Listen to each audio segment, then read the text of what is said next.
The freelance workforce is rising in the UK, but why are so many more people choosing to work for themselves? And what should you think about before taking the leap into the world of freelance? We speak to Jess Sims, founder of the Doers, about how freelance work is here to stay and how Jess and the Doers are building a community for the self-employed.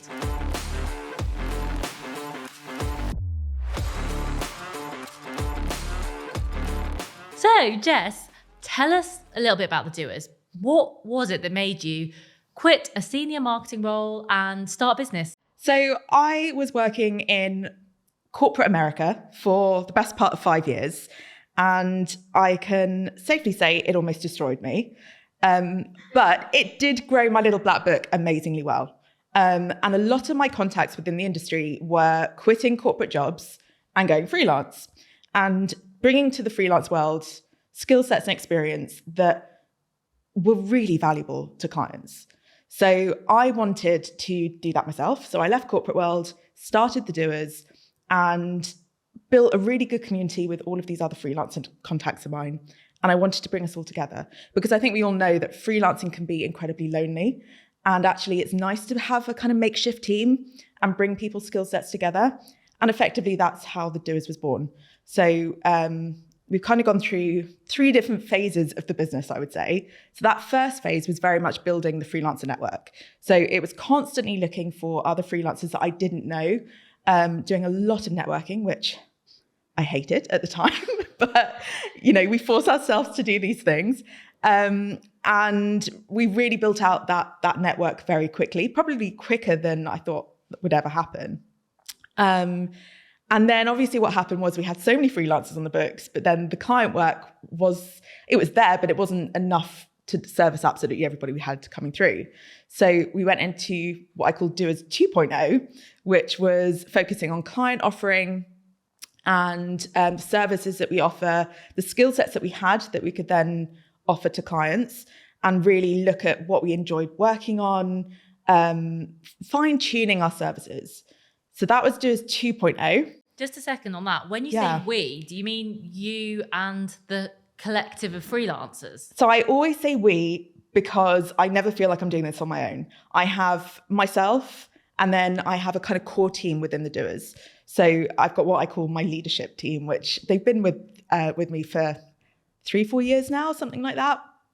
And it feels very much like a team effort versus ever feeling like solo work, which is lovely because it completely eliminates that loneliness. Totally. I'd be actually really interested to know on that.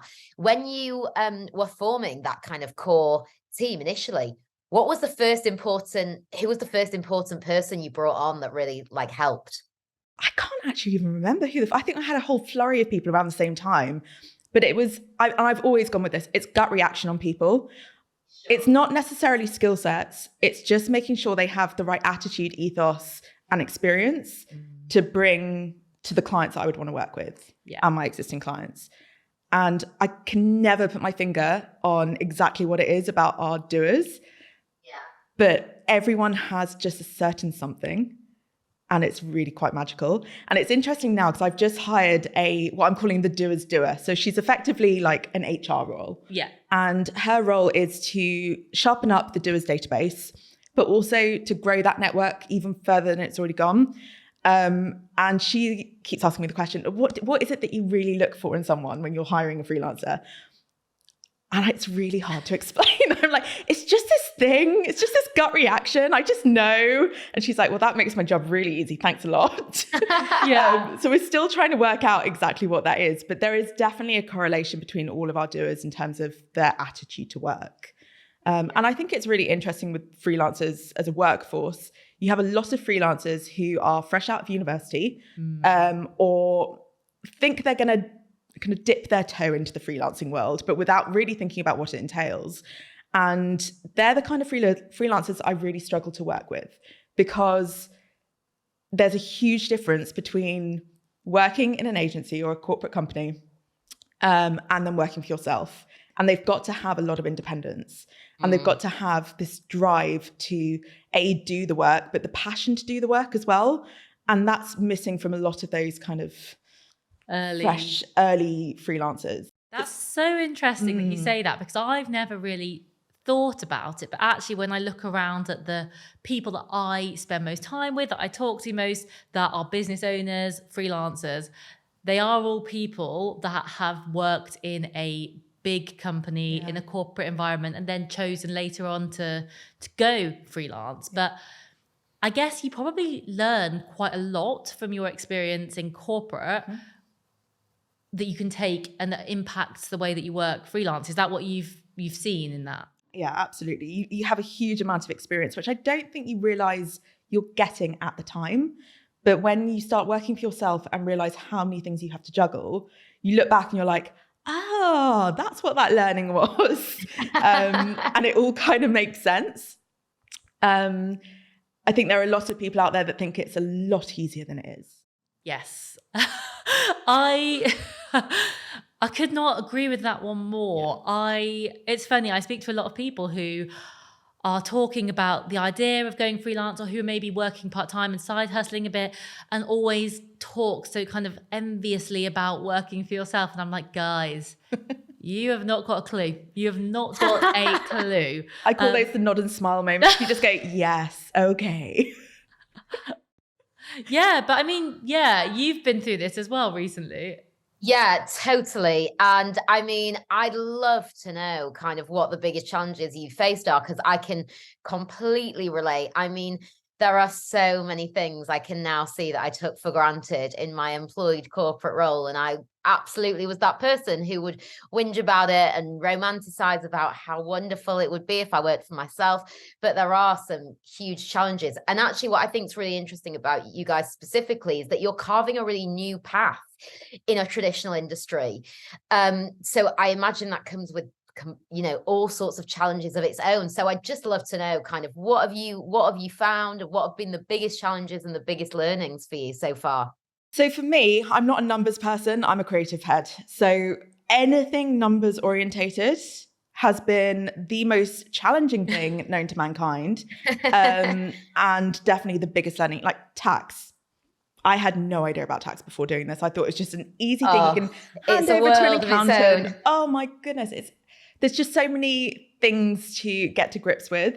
And particularly when you're working with lots of freelancers, there's lots of different things you have to bring into consideration. And that has all been a learning curve. Every single day of this business, even now, I'm 5 years deep into it, is a school day. There is always things to learn. And at the moment, we're about to go into Doers 3.0, which is super exciting. But part of that is that previously I had a business partner who has just stepped down to spend more time with her kids.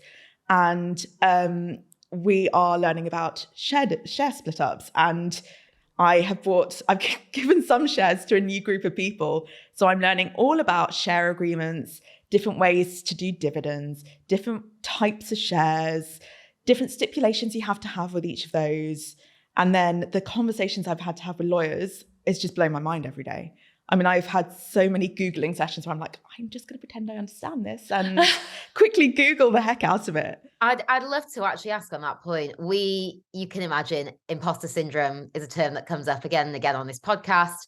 I absolutely suffer with it constantly. And I'd love to ask you does that play into imposter syndrome when you are, speaking to lawyers and dealing with share agreements, and it's all just brand new and you're sat there Googling things. How do you kind of cope with that? I don't think I do. I think I find my ways of dealing with it, but I don't think I've necessarily pinpointed the thing to get over. I think it's just something that will always happen. Until there is a day, if there is ever a day where I've experienced it all within a business, there's always going to be things that I go, oh my God, I'm not grown up enough for this. Yeah. But I had a conversation last week with my lawyer, who's lovely, and he really does talk to me in a very patient way. And I really appreciate him for that. But there were certain things he was saying. He was like, but you've probably got that sorted, right? And I'm sitting there thinking, oh, it's terrible. When a lawyer says that to you, like, it makes my heart sink. Literally. So that's all key learnings that happen all the time. And there's little things that crop up that, you know, IR35, we have some freelancers who we call our doers. So it feels really weird constantly saying freelancers, our doers, who are now working predominantly for us, which then brings in IR35 to the mix, which is effectively to stop businesses taking the piss out of working with contractors. There's a lot of grey areas with IR35, but we didn't think we had to cross it because we thought most of our freelancers had other employment. I've had to learn all about that. So that's been one of those things that's come up in the past few weeks. There's always something. Yeah. And I think there probably always will be as the business evolves. But you mentioned there that you're going to launch 3.0. So what is your kind of one-line summary of what that offering is really? It's the perfect mix of what we did in 1.0 and 2.0, but just growing it tenfold. So the thing that really bugs me about the freelance world is that I look at my corporate friends and they get access to tons of benefits, healthcare, gym memberships, all sorts, that there is no offering for the freelance world. There's no support for the freelancer world in the same way that you have within corporate. And given the fact that 46% of the global workforce is actually freelance, how is that possible? How is that possible? There's 2.2 million freelancers in the UK now, which I'm astounded by this. It's amazing, absolutely amazing. And yet there's still not an offering to support them better. So the next phase of the Doers, I want to make sure that those freelancers are supported heavily in their life in general, so that they really can just get on and do their work in the best way possible. And so they can eliminate the stress of the day-to-day stuff that can really add a lot of pressure onto freelancing. Yeah, that makes so much sense. And it's so true. There are so many things. But on the other side, like, what is the offering that the Doers 3.0 is bringing to clients, really? Why work with the Doers instead of a traditional marketing agency? So the problem with traditional marketing agencies is that you buy into one person, great, they're fantastic. You get really excited about working with them. And then as soon as you start working with them, that team falls apart 2 seconds later. You're never working with the people you're actually speaking to in that first meeting. There's a very high turnover of staff. And they're also working with a lot of overheads that mean that they're paying you're paying them a lot of money without ever really getting all the benefits, because they're paying for the bright, shiny Soho office. They're paying for the high salary team members. We don't have any of that. We have no overheads. All of our team work remotely. All of our team work on a freelance basis. So it's a more affordable way of working with marketing. Marketing overwhelms pretty much every client that comes to us. Every single first conversation I have with a client, they sit there and go, oh, marketing has given me such a headache. I have no idea what to do with X problem. And one of the biggest things that we can offer is that we make marketing fun again. And I think that comes from our freelancers being so passionate about what they do, but also from my viewpoints on marketing. I'm not someone that sits there and plays by the book. I like to do things a bit differently. And I want to make it fun for them. I want them to see that it doesn't have to be something that you have to be on every single channel at every given moment. You don't. Yeah. Like, do the things that matter the most to your business and do the things that will ultimately make you the most money without having to put in the most effort. So we've stripped the Doers offering down to 3 very simple things. So we do power hours, which are one-offs that clients can come to us and troubleshoot a certain issue. If they need to learn about something that they might not be fully clued into, they can use that hour for us to really teach them about it. It's not a service that can be used for ongoing strategic advice, but it is a one-off that can just help you get through whatever blockage is happening within your marketing. Then we have our strategy sessions. So some clients come to us and they have a fully formulated marketing strategy and it's fantastic and we can just get on and do and it's brilliant. That happens very rarely. So our strategy sessions make sure that we're able to build that marketing strategy out for them. And that can range from £1,500 spend to £7,500 spend, depending on what it is they need to have within their strategy.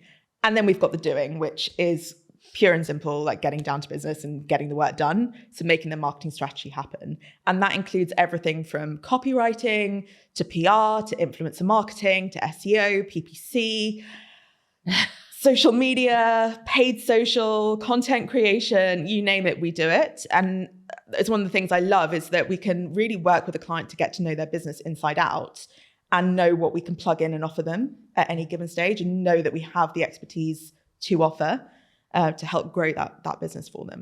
I mean, one question that I always think of if I was a client though, because it sounds so good, but how do you make sure that it's coherent? Because I guess one of the advantages from the outside looking in of an agency model is that everyone's under one roof, but you've got potentially, I guess, like 5-10 different doers. So how do you make that work for the client? Yeah, so interestingly, there's a 64% rise in businesses working with freelancers in 2023.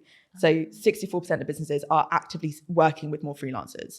And the problem with that is that the person in-house has to then manage 5, 6, 10, however many different freelancers and contractors, which eats into their day-to-day, and it completely overwhelms them to the point they're just doing whatever, we're just paying the invoices, we don't really know what's happening. The benefit of working with us is that you can have the same number of contractors, but it's all one invoice, one contract, one point of call. So a team of project managers that will be your day-to-day contacts, and then however many doers to action whatever needs to actioning. It's not to say that they can't have direct contact with any of our freelancers. You can, we don't hide them away. We do a kickoff call with every new client where our freelancers are properly introduced. But it just means that our doers can get on and do what they're good at without having to deal with client admin. And our clients have a better day-to-day job because they rest in the knowledge that everything's in safe hands with us. So it works both ways. One thing I'd love to ask from your experience, as your own experience, but also all of your other doers, is do you find have you seen a difference in the actual output, like what the client receives when somebody's working in a freelance environment versus a corporate agency environment? Yeah, I think with freelancer approaches, it's far more bespoke. So agencies tend to lean on templatized, is that even a word? Templatized formats for what they offer clients. Whereas with freelancers, they just have this, I think it comes down to the fact they run their own businesses. So they want things to be a bit more bespoke. They want things to be a bit more tailored to the needs of the client. And so you get a little bit more bang for your buck when it comes to working with freelancers.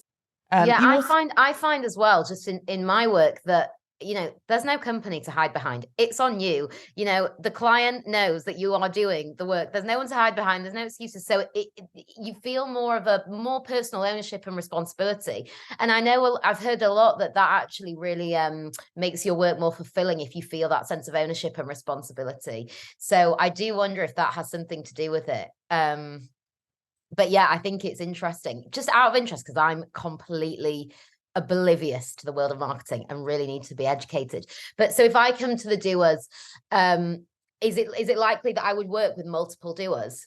Yeah, it depends what you come to us for. So a lot of marketing agencies will put clients on retainers. We don't do retainers. We flex it every single month because there will be ebbs and flows of business every month that you have to work with. There might be some months where the key people within the business are on holiday or slammed with other projects and they don't have time to give you to be able to get your job done. So ease off a little bit. Like, we'll do more work up front so that we have something the previous month and then it will cover us off for the following month. So it ebbs and flows depending on the needs of whatever you're doing. That might mean that one month you have 1 or 2 doers, or the next month you might have 7 or 8 doers. I think the most number of doers we've had on one client has been about 10. So that's probably the max that we would do. I'd love to have one project where you have like 20 different doers, but I also think that would be a massive headache to manage. So it would be interesting to see how that could pan out. Yeah. And I'm guessing that there'll be a lot of people listening to this who are freelance, who do work for themselves and are thinking, okay, so how do I get involved with this? What does it take to be a doer? If people are interested, do you kind of have an option for everyone to put their hand up and say, hi, I'm here? Totally. So we've got a page on our website where any freelancer can sign up. It's a fairly detailed questionnaire. So we don't just ask for your name, address, and what you do. We do actually ask quite a lot of detail about what makes you tick and the kind of clients that you like working on and where are your passions really lying. One thing we really struggle with is a lot of freelancers come to us and say, I do 50 different skill sets. They're like, I do content creation, I do photography, I do videography, I do PPC, I do SEO. We're like, that's a lot of jobs for one person. How on earth do you make that happen? And one of the things we ask in our questionnaire, and it's really important that we get this from every freelancer that we work with, is what is the one thing that you specialize in? What is the one thing you're super passionate about? If you don't have that, then we find that the output that they give us is quite wishy-washy. And you can see them dipping their toe into lots of different things and it doesn't quite work. Whereas if you have a freelancer who's totally passionate about one thing, it just sings. Yeah. But yes, any freelancer can apply. We now have our Doers doer, Emma, who's in place to help me bring on more people, interview people. We won't say yes to absolutely everybody. They have to have the right skill sets, the right experience. And like I said, that certain something, which we always just know straight off the back of it. And then this benefits offering that we want to offer will be in place by the end of the year. And that will be a paid subscription to the Doers. So it's not saying that you can't join the Doers. Anyone can join the Doers. But there will be that offering there to tap into benefits that will really help them day to day as well. And off the back of that, what is your, I guess, aim for what the Doers offers to freelancers? Where do you want it to end up? I want us to be the go-to for freelance work. And given the number of businesses out there that are voluntarily working with more freelancers, I think now's the perfect time for us to exist. You have the likes of Fiverr, Upwork. The problem with those kind of channels is that you don't really know who's working on your project. You don't really know where they are, what they're doing, what their experience is. And often the work is really haphazard. And it's nice to build that personal connection so that you have that longevity with a client versus just doing a one-off project and then never working with them again, which for the most part is what happens on those channels. They serve a purpose, but that's not what we offer. We offer something far more personal. And I want to just keep growing on that and be the hub of freelance work for the future. I absolutely love the concept. And is it for freelancers across all industries, or do you have? Well, at the moment, it kind of is. Yeah, we're very much focusing in on marketing for now. But we actually have a lot of virtual assistants, personal assistants. We're starting to dip our toe into things like accountants and other freelancer services that are outside the marketing world, but fit very naturally with it. Which we will continue to grow on as Doers 3.0 gets started. And do you think that we're going to keep seeing this growth really in freelancers? Because I guess the last few years, there's been so many shifts that have taken place, but obviously COVID, remote working, a lot of people saying, I don't want to be tied to a location that my employer is telling me to be in. I want to do things myself. Perhaps sometimes not realizing quite what that entails. But there are so many benefits. I feel like we started this off by saying like, oh my gosh, people don't realize what you're getting into. But, all three of us sat here, do it. We work for ourselves. There's a reason we do it. There are so many benefits to it. So do you think that the trajectory is going to keep going in that direction? Are more and more people going to be saying, actually, I do want to work for myself and I want to carve my own path? Absolutely. I mean, if we look at pre-pandemic numbers, so in the year 2000, I think there was something like 1 million, just about 1 million freelancers in the UK. By the end of 2019, there were 5.5 million freelancers in the UK. Wow. That obviously dropped down fairly heavily off the back of the pandemic. We are slowly recouping that. But I do think that's taking a little bit of time. But we are the second fastest growing freelancer workforce in the world, in the UK. Wow. Which is quite exciting to see. So I would say that the pace of it growing is pretty fast. It won't be going anywhere anytime soon. And I think also there are lots of companies out there who have not yet learnt the lesson of let our employees work from anywhere. They're trying to demand people going back into offices and people are turning around saying absolutely not. So I think that will again propel the freelancer world and keep it growing strong. So I'd love to know from you actually as well. I think it's a really interesting conversation about going freelance, and absolutely there are very common reasons. People don't want a ceiling over what they can earn. People want flexibility in terms of where they have to work, but it is different for everyone. And I'd just be really interested to know for you, like, what's been the biggest benefit for you of being freelance? Oh, flexibility. I mean, everyone always says that when they work for themselves, but I've never been a 9-to-5 person. I'm not a morning worker. You try and catch me before 10 a.m. and I am absolutely horrendous. My brain doesn't function. It doesn't matter how much coffee I have in my system. I can't work properly before 10 a.m. And that has always been the case. Yet put me at 7 p.m., 9 p.m., 3 a.m. seems to be my peak time. I've heard that about a lot of creatives, actually. I feel that's common. I absolutely thrive in the evenings. So it means that I can flex my days around times where I'm most productive, which means that my clients get a lot more from me, and my doers get a lot more from me at times that make sense for me. Yeah, I think that's so true. And actually, I'd love to know what's yours, Victoria. Like, what do you think the biggest benefit is? I think the biggest benefit is being able, I mean, there are so many, but I think being able to choose the work that you do is just phenomenal. And that doesn't mean, listen, when you start out in business, it's rough. We've talked about all the challenges and it continues to be rough. It doesn't mean you can literally pick and choose. To an extent, you have to make a business profitable. You have to make it run. And you often have to do things you don't want to do. But to be able to have choice and autonomy about the type of work that you're doing, to be open to opportunities, like I really, really value that. Yeah. What about you? Because I was going to ask you the same question.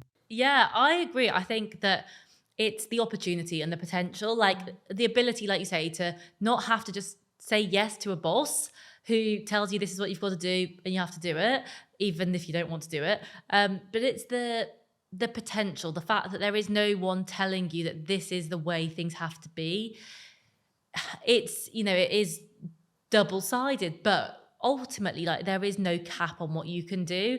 Yes, you have a capacity, but you can keep pushing and creating and coming up with ideas. And if you want to try something out, you can try something out, and it might work and it might make money and it might be something you really enjoy. And I love that, being able to figure it out, I guess, as you go, which you just don't get when you are in a kind of boxed off employed role. I think you also have this safety net of knowing that you can go back into proper employment at any point should you want to. Absolutely. We were just talking about exactly this. And I think we often forget that because, of course, you know, so many of us do feel that, you know, we can't leave our jobs or try something because if it doesn't work out, we're screwed. But and I appreciate everyone's in different situations, but I think we do forget, like, you can try something if it doesn't work out. If you have been employed previously, chances are you will be employable again. Exactly, with probably a lot more experience than you had previously. Yeah, I think that's the other thing, actually. Yeah, you learn so much in such a short space of time when you work for yourself, because like you said, you have to do so many things and you just have to figure it out. And like we were talking about this before, but like, you know, learning to like edit, to create content, to like market yourself. Like, of course, when you get to a certain stage, you can bring in help, but especially when you're starting out, you just have to learn on your feet and just get on with it, which I think is great. And I mean, I have learned more in the last couple of years than I could have learned in 10 years in a job. And I think you can't really like put a price on that.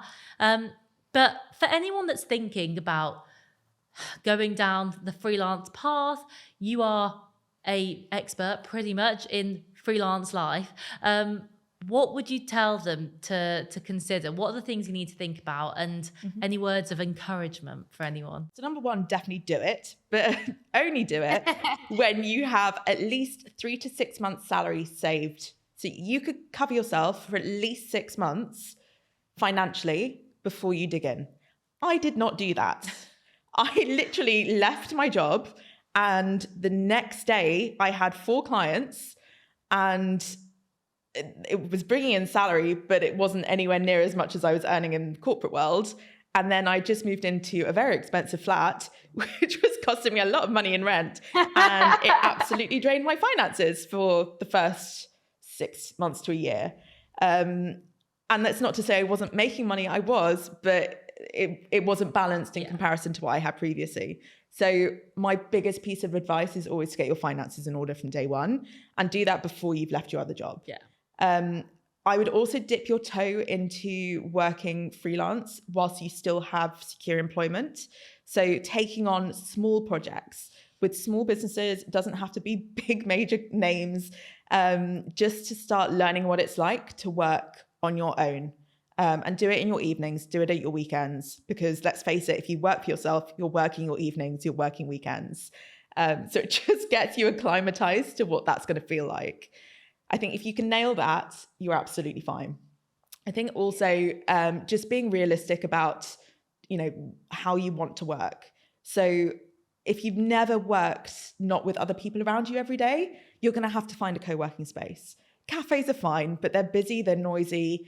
A lot of places won't let you sit there for more than a couple of hours without buying a lot of stuff. And the Wi-Fi is dodgy. And the Wi-Fi is dodgy. So making sure you know what your working environment needs to be, and factoring that into your finances from day one is also important. I've always loved working from home and the flexibility of that. Though that being said, I have just taken on a workspace. But that's mainly because the business is growing so quickly that I need meeting rooms too much. And it just gives me that offering. I actually only ever go there 2 to 3 days a week, but it's nice to have that breakaway. But I think when you're first starting out, that can be quite a big shock to the system. So it's just bearing that in mind from day one. Yeah, absolutely. Well, thank you so much. I feel like we've talked about a whole range of different things, and we've kind of touched on both the freelancer side of it as well as what the Doers is doing for clients, really. But for anyone that wants to find out more, either as a company or as a freelancer, where's the best place to find you? So you can head to our brand spanking new website, which is looking fantastic, though I say it myself, which is thedoers.co.uk. And then we're on all social media platforms at The Doers UK. Fabulous. Amazing. Well, we will link that in the show notes, but honestly, yeah, thank you so much for coming on. And I think this has been such a positive message about the world of freelance. Thank you both for having me.